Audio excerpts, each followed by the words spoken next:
Hello everyone, welcome back to Crafts by the Bow. On Tuesday on my Facebook Live, you may have seen me make this card. It's a little trifold card using designer series paper and only a small amount of card for the back.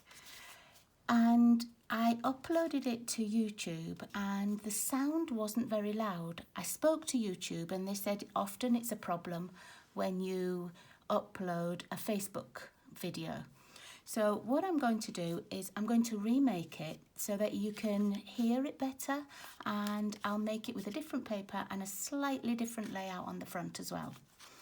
So this was Tuesday's card, and I used the Wonderful World stamps and the Wonderful World designer series paper. And this is a free item during celebration, so July and August. If you spend $120, you can ask for this set for free, both the stamps and the paper. Some of the items in the catalogue are $60. So if you spend $60 on any product at all, whether it's a paper pumpkin subscription, something from the clearance rack, a kit, anything at all, you can choose free items. So I'm going to choose to use this piece of the paper this time. It's a beautiful pattern of flowers on the front, and on the back it's this leafy pattern, and I'm actually going to use the back. So I'll pop that on one side. I will write down all the measurements again. They are already on my blog and everything, but I will put them back again. So this is my designer series paper, and it's a strip that's 12 inches long and 5 1/4 inches deep. And first I'm going to score it. So I've got my little scoreboard and I'm using this side of the paper, so I'm going to score it on this side as well. We're going to score it at 4, just lightly, and then at 6. And then I'm going to open the trimmer, and we're going to score it again at 8.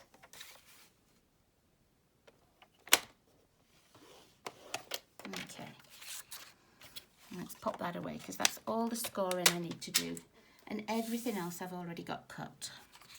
So this is going to be my front piece. This is going, the right hand side is like the front of the card. So we're going to fold it so that this is the front. I'm going to fold on the first fold, you fold it backwards, then you just push the paper again, and it will go onto that next score that you made, and then just push it back again. It will find its little line. There we go. Okay, and you can just go down that with a bone folder. If you don't have a bone folder, and I don't see mine on my desk, I always just use a little stamp block as well.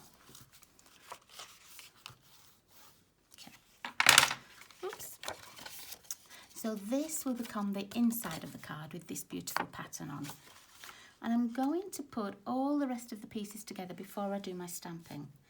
So for the inside, we're going to need a piece of basic white, and I'm just going to cut it. So let's find a piece. This will be too large, so I need it to be 4 1/4. I'm not worrying too much about this little mark here because I'm going to put designer series paper over the top. So 4 1/4. Oh no, I don't need it that wide. I need it 3 3/4. I am sorry. So 3 3/4 by 5. And as I said, I will put the measurements onto my blog again. Okay. And then we need another little piece of designer series paper, and this is cut at 1 by 5, and I'm pretty sure that will cover over that mark. Yeah, perfect. So we'll attach that. I want it to be the coordinating side for the inside, so that you can see that it's the different pattern. It's the pattern from the front. And then I'm going to attach that to the inside here. this will be sort of the back of the inside. So I'm just going to pop this on here, make sure it's fairly level. There we go. Okay, so now we need the backing piece, and I'm going to use the green, the darker green in here, which is Mossy Meadow, and I've already cut that. That one's cut up 4 1/4 by 5 1/2, and we're just going to attach that onto here like this. And again, it will have a little border all the way around. I did have a question from a lady who didn't want to be able to see the backing piece, and all you would do then is change the designer series paper, change it to 5 1/2 instead of 5 1/4, still score on the same places, and that means you won't see that backing. You will still, oops, that's not very straight. You will still get the sort of the strength from the back, but you won't be able to see it. I think she just wanted to be able to see more of the designer series paper. Okay, I'm just going to move it over a little bit closer so I can actually see whether this is on straight this time. Yeah, that's better. Okay, and again, I haven't got my bone folder, so I'm just going to go back over it with that little block.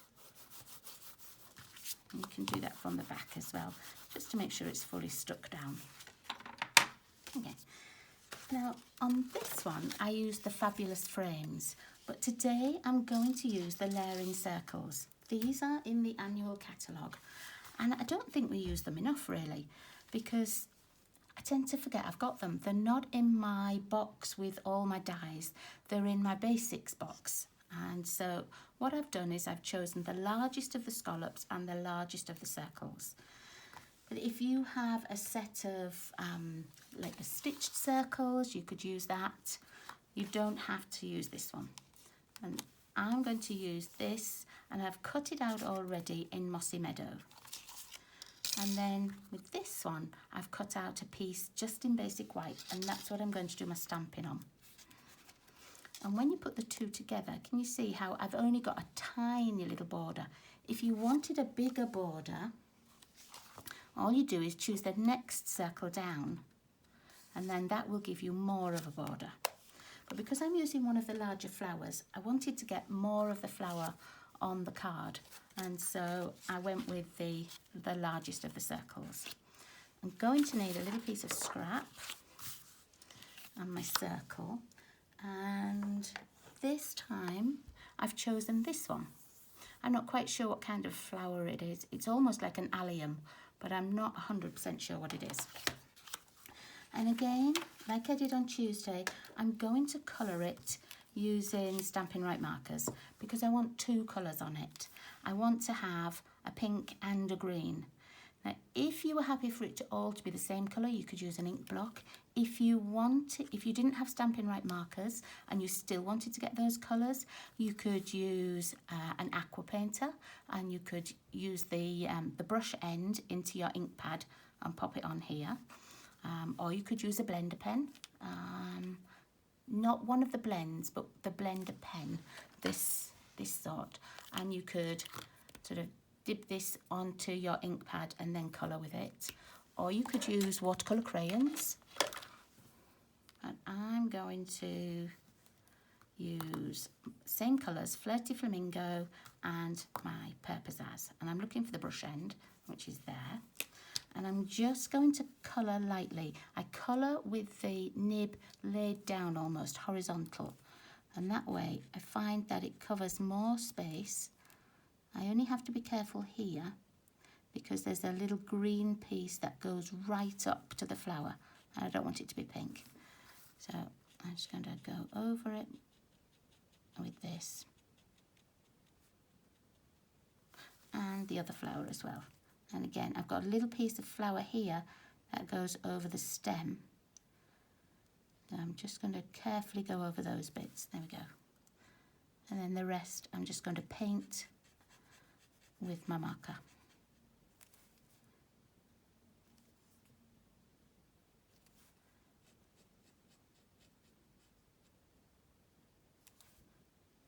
And it's not an exact science. You'll find that each time you do this, it'll be slightly different.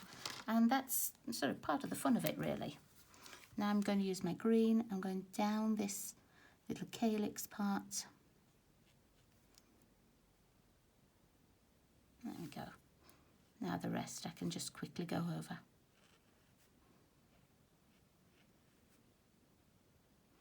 And you might find you have to stamp a couple of times to get the exact image that you want. And that's okay, because you can always turn the card over, do it again on the back. And I want mine to be sort of a little bit to the right hand side. I don't want it bang in the middle. And I'm not worried that I can't get all of the stamp on. Not all of the stem will be on there. Okay, there we go. Now, when you look at it, if you think, oh, look, I missed a tiny bit there, use the bullet end and just go over that bit. Anything where you think should have had a little bit more green there. And the same with the pink. If you find that you're missing a tiny bit, I'm just going to go over this piece here. There.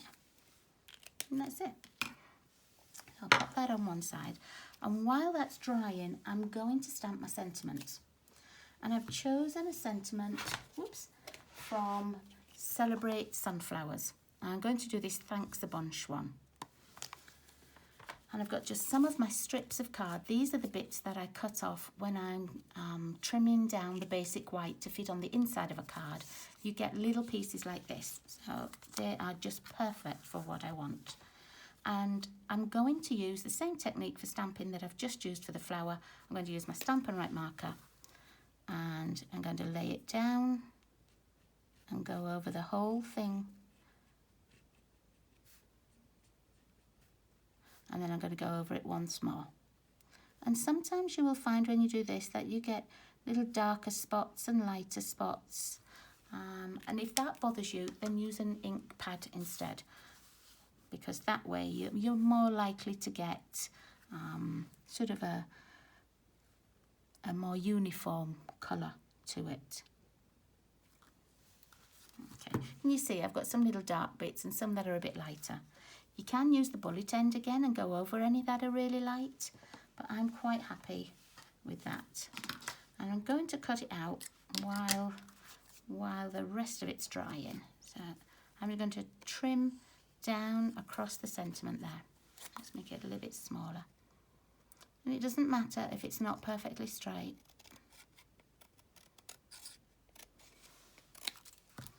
Okay, and then I'm just going to cut it out a little bit.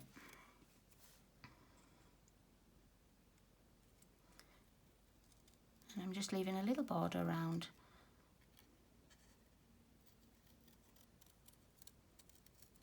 It doesn't have to be perfect.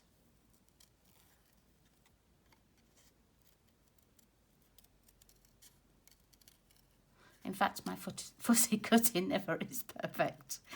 So, and that's okay.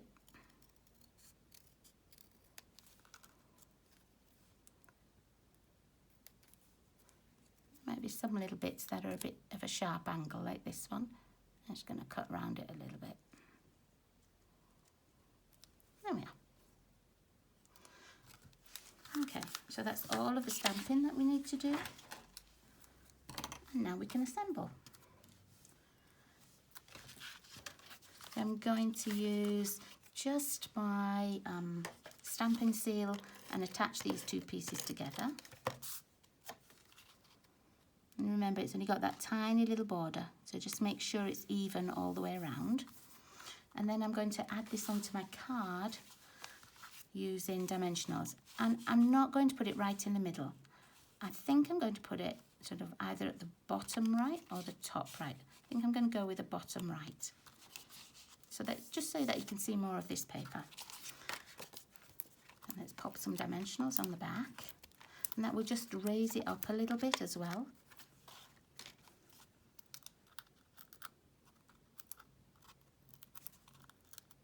There we go.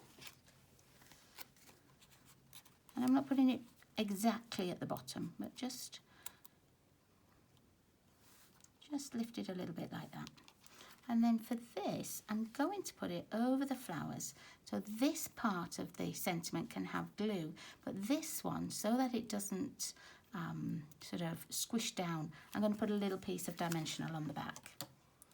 Let's see if that's going to be the right size. Maybe I should have had my mini dimensionals out. I'm just going to cut those two in half. And that way I know I won't be able to see them. How much of this do I need? Actually, I think one would be fine. And I'm going to use a little liquid glue on the other part. And that way, if I don't get it quite straight first time, it will just move around easily for me. And take that backing off.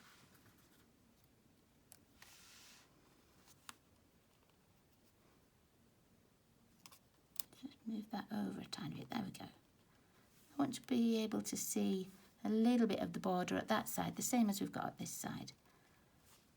There we go.